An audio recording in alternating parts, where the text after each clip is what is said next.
ये किताब एक जो मेरे सबसे डियरेस्ट पेट एक डॉग है, गोल्डन रिट्रीवर, उनके बारे में है। और ये एक बहुत ही इमोशनल जर्नी है जो कोविड के दौरान, उस समय घर में अब और कोई नहीं था, हम 2-3 लोग ही थे। उस दौरान बहुत सारी घटनाएं घटी, उस पे ये आधारित है। और ये आम तौर पे जिस रूप में हम अपने पेट डॉग को या एनिमल्स को देखते हैं उससे कहीं ये अलग, हमने उसके इमोशनल व्यू को जो हमने महसूस किया उसे दुनिया के सामने रखने के लिए इस बुक को लिखने का विचार आया। और स्टोरी मिरर में विभू जी ने हमें बहुत हेल्प की उसे पब्लिक करने में, उसे लिखने में और उसे तैयार करने में और यहाँ तक पहुँचाने में। जी सर, ऑल्सो अमेरिकी प्रेसिडेंट के पास भी ये डॉग था और इसको पालने का विचार आपके पास कैसे आया, अगर थोड़ा सा उस बारे में बताएं। हाँ, वैसे देखा जाए तो दुनिया में ये सबसे पॉपुलर वैरायटी है गोल्डन रिट्रीवर्स। तो हमारे दिमाग में तो ऐसा कोई विचार नहीं था। मैं तो विदेश में जॉब कर रहा था और कोविड के दौरान मैं जॉब छोड़कर वापस इंडिया आया तो मैंने देखा कि मेरी वाइफ ने एक डॉग को शेल्टर दिया और उसे अडॉप्ट किया। तो इस तरह से जब वो हमारे घर में आ ही गया तो मैं खुद भी हैरान था कि उसके साथ रहेंगे कैसे, लेकिन उसे कहीं छोड़ भी नहीं सकते थे और इस तरह से वो हमारे पास रह गया एज ए शेल्टर। ऑल्सो आप उसकी लैंग्वेज समझते थे, कैसे इंटरेक्ट करते थे, अगर उस बारे में कुछ बताया। ये एक अपने आप में पूरी किताब है जिस पर ये बातें सारी लिखी गई हैं। ये उसके इमोशंस को समझना जब कोई आपसे बोल नहीं रहा है। और इस डॉग की ये विशेषता है कि इमोशनली अपने आप को एक्सप्रेस कर सकता है, अपने आँखों के जरिए, अपने चेहरे के जरिए। तो अपने सारे काम वो करवा लेता था हमसे, देखा जाए तो। अगर हमने धीरे धीरे हमने उसको समझना शुरू किया, उसकी बातों को, उसके रिएक्शंस को एनालाइज करना शुरू किया, तब हमें शुरू में तो हमें भी पता नहीं पड़ता था वो ऐसा क्यों कर रहा है। और इस वजह से वो कई बार वो गुस्सा भी हुआ, एग्रेसिव भी हुआ। और धीरे धीरे जब हमें समझ में आया तो लगा कि वो अपने आप में एक अपनी बातें एक्सप्रेस करने की पूरी कोशिश कर रहा है और ये हमारे ऊपर है कि हम उसे कितना समझ पाते हैं। मुझे आपसे जानना चाहूँगा, क्या थॉट प्रोसेस था जब आपने स्टोरी को सुनाई और जब आपने फैसला किया कि जो स्टोरी क्या होता है, स्टोरी एक इमोशंस होता है। स्टोरी हर एक ज़िंदगी में एक स्टोरी है, हर एक बंदे के ज़िंदगी में एक स्टोरी है। तो स्टोरी का एक इमोशंस होता है। इमोशंस किसी के साथ भी हो सकता है, निर्जीव के साथ हो सकता है, इवन एनिमेटेड ऑब्जेक्ट के साथ हो सकता है, ह्यूमंस के साथ हो सकता है। Now the story about this dog is a very personal story, personal journey, जिसपे आपको ऐसे लगेगा कि मैं इस डॉग से नहीं बात कर रहा हूँ, मैं एक आत्मा से बात कर रहा हूँ। And the way it is written, the way is narrated, it is complete different experience. आपको लगेगा कि एम्पैथेटिक इमोशंस जो ह्यूमन बीइंग कैरी करता है, बहुत बार हम लोगों को एम्पैथेटिक इमोशंस हमारे अंदर से गायब हो जाता है। While reading this book, you will find that empathetic emotions will be re-established. So, मैं बहुत बहुत धन्यवाद दूंगा कि yes, chosen Story Mirror was on the publishing platform. We are not just a platform, publishing platform. We are more than a storytelling platform. जहाँ पर बहुत सारे over a million stories are there. So, if you are a writer, you want to write, probably Story Mirror is there for you. Sir, आपसे जानना चाहूँगा, कोई ऐसा कोई इंसिडेंट है, इमोशनल इंसिडेंट, जैसे आपने कहा कि वो गुस्सा भी हो गया था एक बार, ऐसा कोई इमोशनल इंसिडेंट है जिससे आपकी आंखें भर आई हो, और कोई अगर ऐसा कोई इंसिडेंट शेयर करना चाहे हमारी ऑडियंस के साथ? हाँ, देखिए, दो बातें हैं कि वो कई बार गुस्सा हुआ, कई बार एग्रेसिव भी हुआ।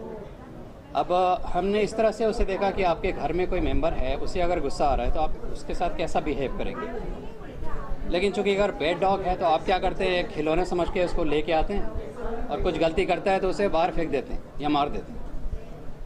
तो ऐसे बहुत सारे सिचुएशंस हमारे साथ आए कि वो बहुत गुस्सा हुआ। मैं आपको एक वाकया सुनाता हूँ, आप खुद विचार करिए कि उसमें क्या निर्णय लेना चाहिए था। मेरे पास एक डमी डॉग था और लॉकडाउन में हम सब अकेले थे, तो मुझे लगा कि इसको एक फ्रेंड की तलाश ज़रूर होगी, तो क्यों नहीं शायद ये डॉग से एक टॉय समझ के वो खेले। ऐसा समझ के मैंने वो डमी डॉग निकाल के, और देखने में एकदम रियल लगता था, तो हमने उसे दिया। और बल्कि मेरी वाइफ ने ले जाके उसे दिया और उसके साथ खेलने भी लगी। फिर वो अलग हट गई। फिर मैंने उसको ऑब्ज़र्व किया कि वो बहुत ज़्यादा अटैच हो गया उस डमी डॉग के साथ। उसे लगा कि जैसे वो रियल है, उसे चाटता था, उसके आसपास ही बैठा रहता था। और एज ए प्रोटेक्टिव एनवायरनमेंट वो तैयार करने की कोशिश करता था कि कोई उसके नज़दीक ना जाए। मेरी वाइफ को ये बात समझ में नहीं आई थी। उन्होंने सोचा कि ये खिलौना उसको दिया ऐसे और थोड़ा खेलते हैं उसके साथ, उसे वापस ले लेते हैं। तो जैसे उसे लेने गई तो वो झपट गया और हाथ में थोड़े दांत उनको लगे।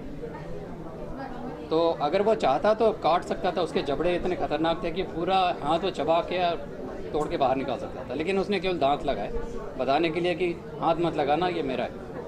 उसके अंदर ये प्रोटेक्शन की भावना थी अपने परिवार को बचाने की, और उसे लगा कि कोई इंट्रूडर है जो उसे पिछाड़ना चाहता है, तो वहाँ पे उसने हमला किया। तो शुरू में तो मेरी वाइफ को बड़ा गुस्सा आया कि ये तो बहुत अच्छी बात नहीं है और ये बहुत ही पागल जैसा बिहेवियर इसका है, उसको घर में रखना ठीक नहीं है और हमारे लिए ख़तरा हो सकता है, हमारी जान के लिए भी खतरा हो सकता है। तो उसको फिर बाहर फेंकने के लिए कोई ना कोई तरीके ढूंढने शुरू किए, जिससे हमने लिया उसको काफ़ी डांट लगाई कि आपने कैसा कुत्ता हमें दे दिया। और फिर उन्होंने कहा कि इसको बाहर फेंक दो, जंगल में छोड़ दो, या क्या गोली मार दो या कुछ भी करो, उसको घर में मत रखो। अगर आप उसका चेहरा देखेंगे उसका, तो वो इतना मासूम सा है, उसकी आंखें इतनी मासूम सी हैं कि उसको देखने से ऐसा लगा कि भाई, जब मैंने एनालाइज़ किया तो मुझे लगा कि अगर देखा जाए तो हम उसकी चीज़ को छीन रहे हैं। आपके किसी बच्चे को कोई छीन के लेके जाना चाहे, आप कैसा बिहेव करें, तो ऐसा ही उसके साथ हुआ। तो मैंने उसका तरफ लेते हुए कहा कि देखो, उसके दिमाग में ये बात चल रही होगी तब उसने हमला किया, और बाद में अभी भी हमारे आसपास घूम रहा है और डर के मारे एक कोने में भी कई बार वो बैठ जा रहा है। तो ज़रूर उसको पश्चाताप तो है कि उसने हमें गलती तो की है, लेकिन उसको भी अपना बचाव करने का हक था। तो एक दिन बीता, 2 दिन बीता, फिर फाइनली जीत उसी की हुई, उसके इमोशंस की जीत हुई, और वो फिर भी हमारे साथ और आगे चलता रहा। इस तरह से ये घटना घटी। दूसरी बात आपने बताई कि इमोशंस हम कैसे किसी को रीड करें। कोई भी हमारे घर में है, कोई व्यक्ति है, कोई परिवार का सदस्य है, तो हमें भी तो समय देना होगा ना उसे, कि उससे समझें, वो जाने कि वो क्या चाहता है, उसे क्या अच्छा लगता है, क्या अच्छा नहीं लगता है। तो मैं बाहर प्रोजेक्ट पे काम कर रहा था, तो छुट्टियों में जब घर आया तो उसके लिए एक जैकेट लेके आया लाल रंग का। उसका एक फ़ोटो भी इस वीडियो में दिखाया गया था ख़ास तौर पे। तो वो जैकेट उसको पहनना आसान था, उसको पहनाने की ज़रूरत नहीं पड़ती थी हाथ पैर में, उसको गले में लपेट दो और जो वेलक्रो होता था उससे वो स्विच हो जाता था, पूरा लपेट जाता था। तो उसको बहुत पसंद था। तो एक बार जब मैं छुट्टियों में घर आया तो मेरी वाइफ ने उसका जो जैकेट था उठा के वार्डरोब में रख दिया था। तो मेरे पास आया और कूं कूं करने लगा। फिर वो वार्डरोब के पास जाए और वहाँ पे कूं कूं करे, फिर मेरे पास आए। तो मुझे लगा कि ये कुछ कहना चाह रहा है, वार्डरोब में कुछ होना चाहिए ज़रूर। तो मैंने खोला, उसमें कपड़ों के बीच में उसका वो रेड जैकेट था। मैंने उसको निकाला, उसको दिया, तो वो इतना खुश हुआ, उछल के मेरे को देश धन्यवाद देता रहा कि यही तो वो ढूंढ रहा था इतने दिनों से, उसको छुपा के रखा हुआ। तो ये समझने की बात है कि वो चाह क्या रहा है। डॉग की इमोशनल की बात की आपने, जो डॉग पालते हैं उनके लिए क्या मैसेज होगा आपकी तरफ से, और बुक के बारे में अगर कुछ कहना चाहें। देखिए, बुक में मेरी वो सारी बातें मैंने एक्सप्लेन की है जो जनरली हम उस नज़रिए से सोचते नहीं हैं कि वो तो पेट डॉग है, वो खिलौना है, वो तो उसको हमारी रखवाली करना चाहिए, उसको वैसा करना चाहिए, वैसा करना चाहिए। पर हमें क्या करना चाहिए, इस बारे में हमारे अंदर क्या विचार आना चाहिए, ये सारी चीज़ें मैंने इमोशनली एक जर्नी के रूप में उसको इस किताब में लिखने की कोशिश की है। और विभू जी ने बहुत उसमें मदद की है उसको प्रॉपर तरीके से, प्रोफेशनल तरीके से प्रेजेंट करने में। तो मैं यही कहना चाहूँगा कि जैसे हम परिवार का सदस्य है, ऐसे ही जो पेट एनिमल्स हैं वो भी हमारे परिवार का एक सदस्य है। हमें उनको समय देना चाहिए, उनको समझने का, उनको जानने का, और ये उनकी रिक्वायरमेंट की को पहचानने की भी ज़रूरत है कि उन्हें क्या पसंद है, क्या नहीं पसंद है। एज ए फैमिली में आप उन्हें अगर रखेंगे, आपको भी अच्छा लगेगा, उनको भी अच्छा लगेगा। अभी जैसे आप देखिए कि कितने आवारा कुत्ते आपको नज़र आ रहे हैं, कितने सारे इंसिडेंट्स यहाँ पे हो रहे हैं, बहुत बड़े लाइव इंसिडेंट्स यहाँ पर हो रहे हैं। तो मैं यहाँ पर ये बात कहना चाहता हूँ कि हम उन्हें आवारा क्यों छोड़ रहे हैं। पहली बात, एक इंसान की बुनियादी ज़रूरत है रोटी, कपड़ा, मकान। जीव जंतुओं की भी बुनियादी ज़रूरतें हैं, क्या हमारा उस पर ध्यान है? ठीक बात है, हमारे देश ने काफ़ी तरक्की की है और बहुत सारी सुविधाएं हैं अभी भी और मिलती जा रही हैं, लेकिन थोड़ा सा समय तो चाहिए देश को पूरी तरह से विकसित होने के लिए। उस समय में हमारी भी ज़रूरत है कि हम अपने आप को भी बचा के रखें और उनको उनका एनवायरनमेंट देने की कोशिश करें।